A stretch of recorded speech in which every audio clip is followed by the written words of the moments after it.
Hi, I'm Tim Zacharias with Cougar USA and your host of Building Value.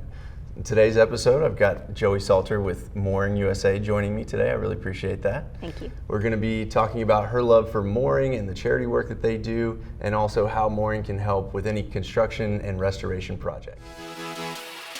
On Building Value, we go behind the scenes at some of the most iconic buildings in Texas to showcase the incredible people that design, build, and maintain them, and their impact on the community.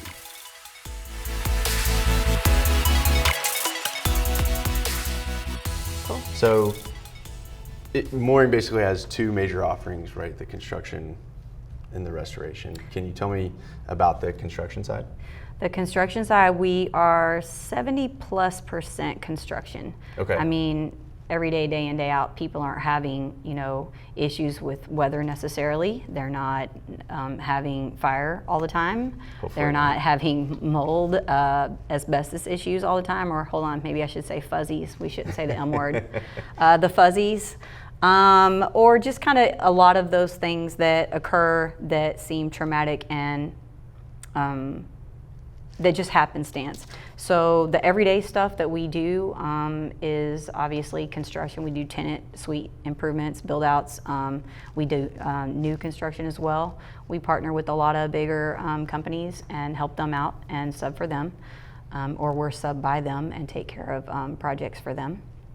So we're really proud of our networking partners and just the different people that we use, and anytime that we can interact with one another to help a customer, we're always gonna make sure that those people are the only ones that are recommended because of not only the quality in the work and services that they provide, which is another major reason we would partner up with them, but also because we know that we don't have to worry about our customers' need being met. It's gonna be handled, and we don't even have to, blink an eye. It's done.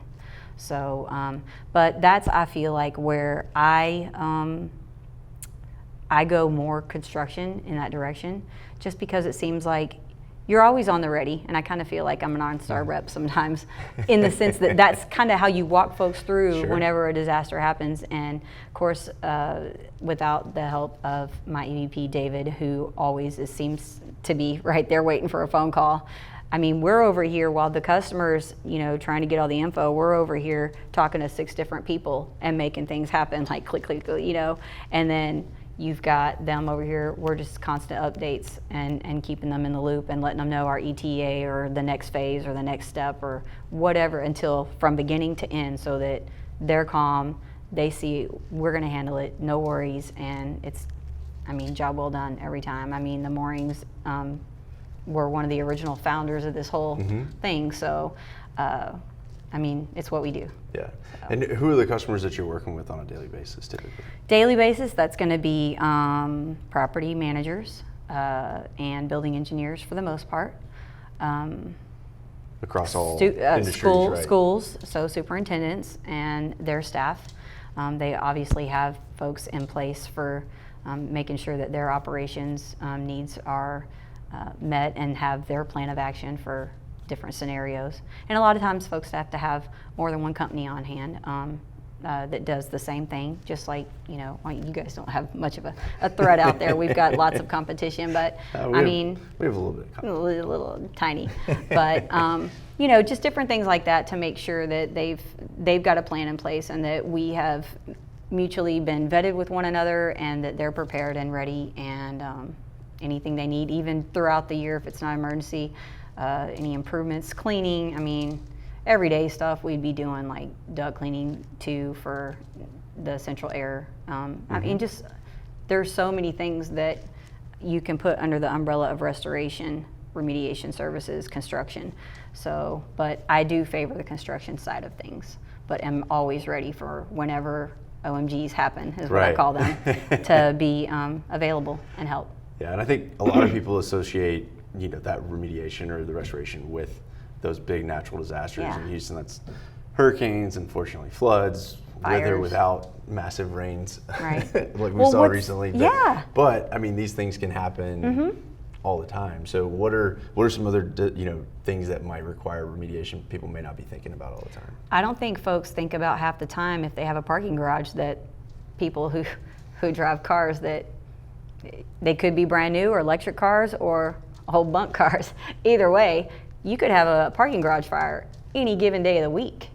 So, I mean, the city's got codes for water reclamation, for going in and people like us restoring an area, cleaning that up, the damage it leaves, the damage to maybe other vendors that we network partner with, whether it be their sprinkler heads or lines. It could be right there, because a lot of parking garages have central plants located right there with them, right beside them sometimes.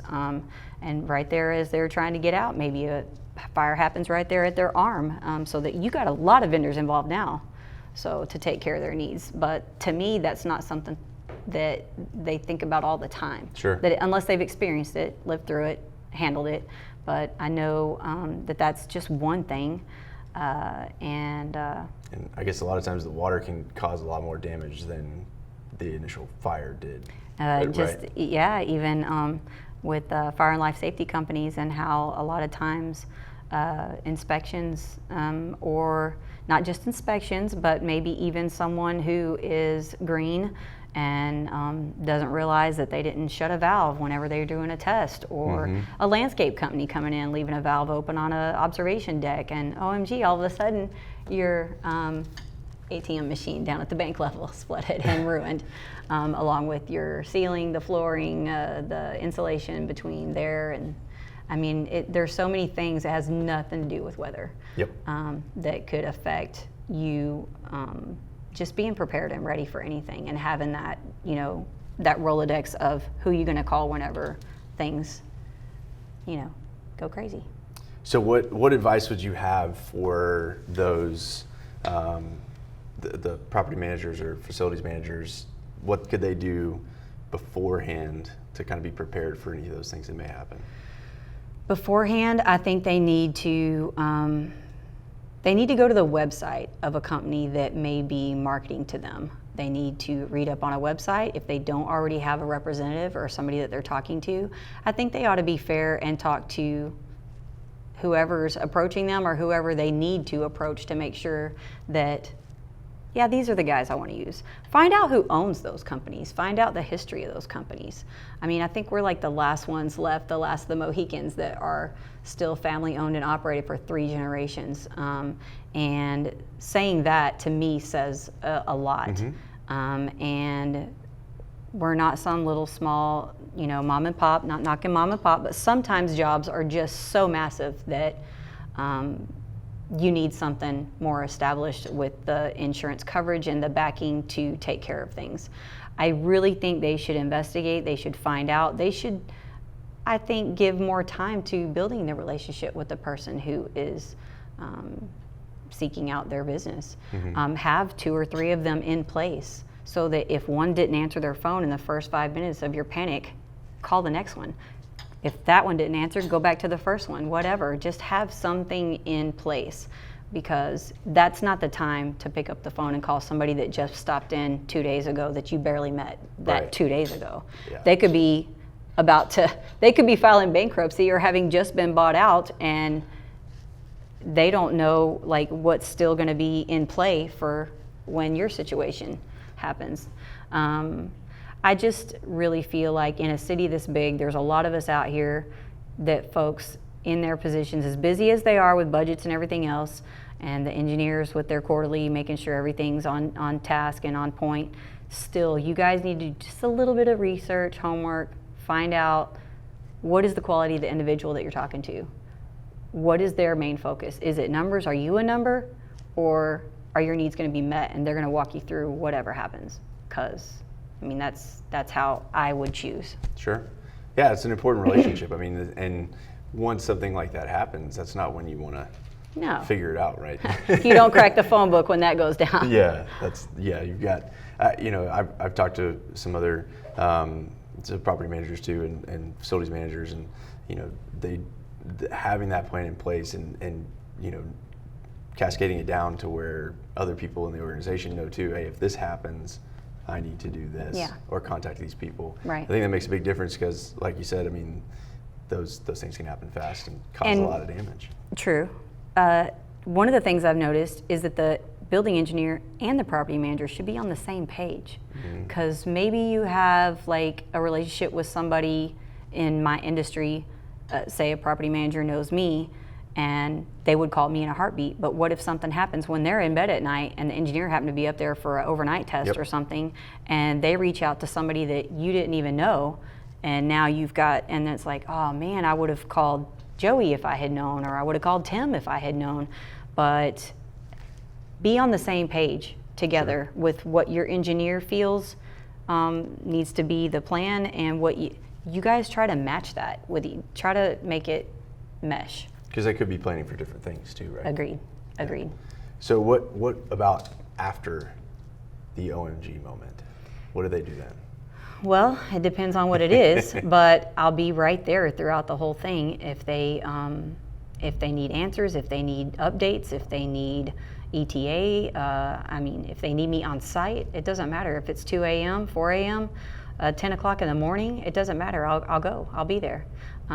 If it's water rising just because of a lot of rain, or if it's truly a hurricane, if it's a tornado, if it's a parking garage fire, if it's because somebody put a fork in the microwave during the lunch break, like a dummy, but it happens. And that's another aspect that not a lot of people think about is senior living. Now, senior living, you're dealing with folks who may have a little bit of dementia or a little bit of forgetfulness going on, whatever it would be labeled, and sometimes they forget, and they'll put something that's a lined piece of paper with a full something, and then, or they forgot something in there, and all of a sudden it smelled like someone died in there, and you got to go in and clean up that, and it wasn't even, it was just because they forgot. That could happen to anybody at any age. I'm giving you examples of stuff I've seen, I've heard. Obviously we do biohazard cleanup as well, so that's something I had to touch on, because anything like that, we can take care of that too. And all I can say for sure is what happens after OMG is I'm gonna be right there to answer any questions, whether it be by phone, in person, email, however they please. I'll make it happen. Yeah, that's Make sure they're satisfied no matter what. Yeah. And it's funny you mentioned the fork in the microwave. I was laughing. It happened recently in our neighborhood. Our friends, she put a tortilla in the microwave, and I'm not sure how, but it was on for an extended period, like 15 minutes. It was history. She made a chip. And went to bathe the kids or something, and ended up, the fire department showed up, and word spread quickly in our neighborhood about that one. Yes, and I didn't know anything about that. A fork, it was.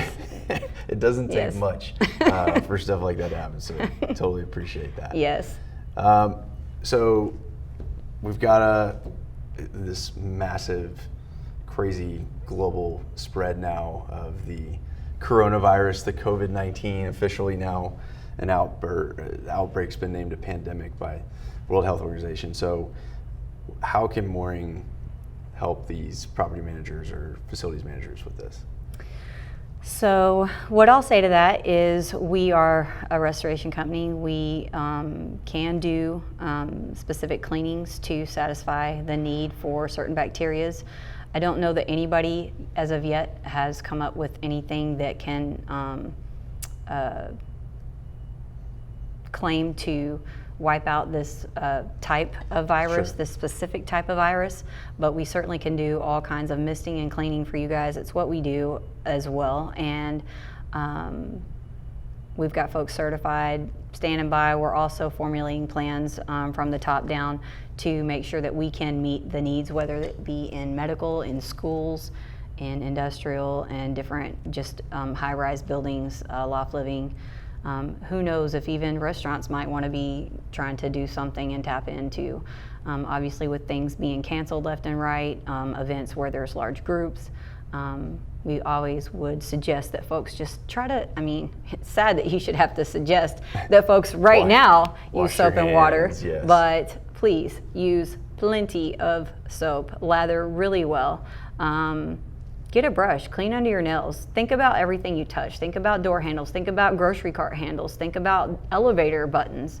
Think about, even when you're opening the door for someone who's coming through and you think nothing of, okay, well, I just touched the door. Well, maybe somebody else was a little phobic and they touched the door too, and maybe they just got finished shaking hands with someone who sneezed in their hand. just think, I mean, this is stuff, obviously, being a mother, I've thought about it, and I'm a little phobic with germs, but it's good to just practice good hygiene and washing your hands, people. That, along with, if you need to, because other folks aren't necessarily always so tidy or clean, then just give us a call, ask us the questions. We can answer them the best we can, and we can even provide the service if you want to have us come out and mist your facility, clean it, anything like that. We'll keep the area sanitized. So.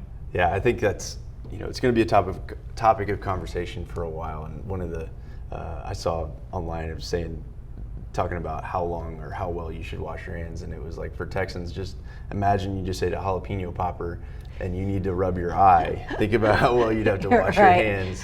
Well, I think it's actually 2 minutes, I think. Yeah, it's a lot. I mean, think about brushing your teeth. You aren't going to do it in 30 seconds and be done. For crying out loud. Freaking brush your teeth, wash your hands, use soap, use toothpaste. Like we're all Follow up with mouthwash. Then come back and use some again. hand sanitizer. IV, day, whatever it takes. You're in the population, you're going to parties, you're going to concerts. I mean, be clean.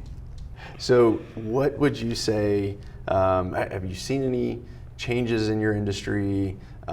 Any new technology or anything else that you've noticed changing in the industry, and how are y'all reacting with that?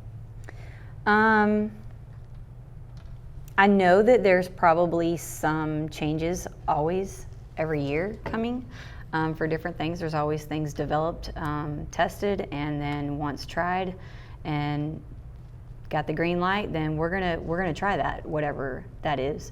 I know that our folks at corporate are always wanting to implement new technology, new things, trying to stay current and in the flow of the latest and greatest. Mm-hmm. I personally, as an individual, am not super savvy if on the IT side of things. In fact, I mean, that's why you have a green bubble on the text. Yes, exactly. The Android. I get crap for that all the time. But I mean, hey, that's why we have a whole department full of folks who can take care of that. But I don't know what the latest and greatest things are going on right now that I could say. Obviously, with things constantly changing, 3 months ago we might have first heard about this virus, and the hysteria is there, obviously, but at the same time, it's still so new. I think folks just kind of like, with the bird flu, the Zika virus, the mad cow, all these things that come, and it's the panic, I think, that makes it so, where the sensationalism and what have you, that we kind of dismiss things. But obviously, even just this morning, hearing that we are formulating plans to, and that obviously the testing and what have you is going on to make sure that we can definitely come up with something to be the now that can take care of this current pandemic. And hopefully it'll be somebody here pretty quick, and we can say that we help do that. I don't know what they're doing, because I'm low level, but I know that there are things in place that I'm not fully aware of, that is behind the scenes working to make it happen. So I think you've touched on this a little bit already, but what would you say makes mooring different? What makes mooring different? First of all, I don't know if you noticed, I smiled when you said that. And that's because it's like we're the dark horse. We're the dark horse, we're the good guys. The family name mooring has been around for nearly 70 years. A lot of folks don't know that we are separated from the former two names, the two families that started the industry. It didn't exist before these two families started it. And we have been separated from them for well over a decade. But the good part is that we're coming up from behind, and we are going to make ourselves known. We don't like to copycat anything. We like to be set apart and do our thing differently, which is why also the benefit of some of the HAWC, Star of Hope, BNF, that these things are so important to us. We like to have a good time, but we're not about just party and whatnot and party and numbers. No, we're about customers, their satisfaction, a job well done in a timely manner for a fair price. I mean, and we're going to be right there with you the whole time. I've never met a company and been so proud to work for a company other than Mooring that treats their employees well, that treats the customers with respect. No one hates being treated like a chump more than me. And if I treated a customer like that or didn't respect them in the way of whether it be invoicing, billing, just discussion of contracts, bids, anything like that, coming to perform a site walk, that person and we're gonna click and we're gonna mesh. I'm gonna make sure they're taken care of. There's not gonna be any levels of condescension or, proposition, buying people or whatever. We're gonna take care of a need. And it's because it's what we do. It's what we're good at. They eat, sleep, breathe this business, 3 generations. I couldn't be happier. So you've talked a little bit about, a lot about Mooring and how much you like the company, feel like a family, but I also noticed that there's some nonprofits that Mooring works with, and I know that you do some stuff locally, so I'd love to hear about that. All of a sudden I feel like you've taken away my shield. Uh-oh. No, because Houston Area Women's Center is one of the ones that I felt that's a heart need for me. That is a personal thing for me. The people that they take care of and shelter and protect are folks of domestic violence situations, women and children who have had to flee for what, the kids, experiencing that at home and growing up, it's just hard. And that these women, they sometimes are pursued by these guys and to where they lose their job, they're stalked, they can't go to the bank, they can't go to the store, they can't drive their car because they'll be recognized. I mean, they are treated, they're treated badly. This place, Houston Area Women's Center, is a place for them to come. It's a shelter, it's a place that gives them housing, it gives them food, it gives them resources that are donated by pro bono attorneys that it's not pro bono actually, it's they're taking care of a need. It's like a volunteer thing that they do for this facility. A group of attorneys takes care of any documents that they would need legally as far as restraining orders, divorce proceedings. They take care of it so that these folks don't have to worry about their safety. They don't have to worry about their kids' safety. They don't have to wonder if they're, without permission, checking their kid out of school and holding that kid to, get back at who they're upset with because they left and they didn't come back. I mean, there's so much, and I have experienced a lot of some of that as a youth, and that's why that particular place is dear to my heart. They have to protect themselves and hide. They don't put their brand out there. They don't seek donations, and it's all because they have to stay discreet. They have to be hidden. Sure. And so I feel like they get overlooked a lot. That makes me sad.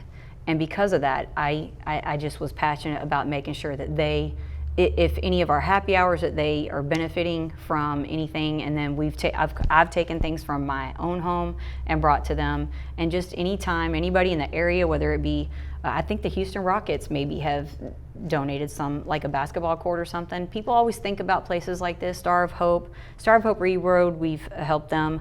They have a great program there. We've helped BNF, that's building new foundations, and the Tiny Treasures with CBRE.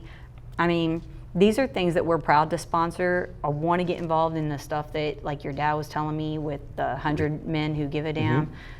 All these things, my CEO, we're all interested in doing more and giving back. Anyway, so I mean, my thing is that for other companies, your dad, when he told me that he was so inspired by that we give back through the happy hours that we do, and that we give back anyway, but no matter how meager, how little, or how large your donation would be, just that it's so appreciated by those folks. And he said that it inspired him for y'all's last function, that you guys chose a place to bring donations and stuff, and obviously David hooked you guys up with some stuff, and I was just so glad. I mean, we did that. We inspired someone. It was awesome. It was awesome. We were That's a definitely great touched, and feeling. we loved being a part of that. Not just doing the happy hours with y'all and J.R. Jones, but also being able to give back to those was really cool, and to see how many people brought donations and to see the table at the end of the night, how much was going, was really cool. And so we tried to emulate that with the donations to Reach Unlimited. So we appreciate y'all donating those as well. And then we did the 50-50 raffle to get my dad up on the mechanical bull, and we raised the $500 and got him on the bull. So that was awesome. So. He was telling me about that last night. I was like, yeah, I saw the pictures, man. They're out there. No, so I think that's awesome. I think it's great to do what y'all are doing for work in this community, getting buildings back up and running, especially after national disasters, things like that. I mean, I know also doing construction to improve the buildings, but to also have this additional impact in the community doing this type of work is awesome. So thank you. Yeah. I love it. Very cool. So changing gears again on you a little bit. We can put the shield back up. Okay. You almost had me crying. I'm sorry.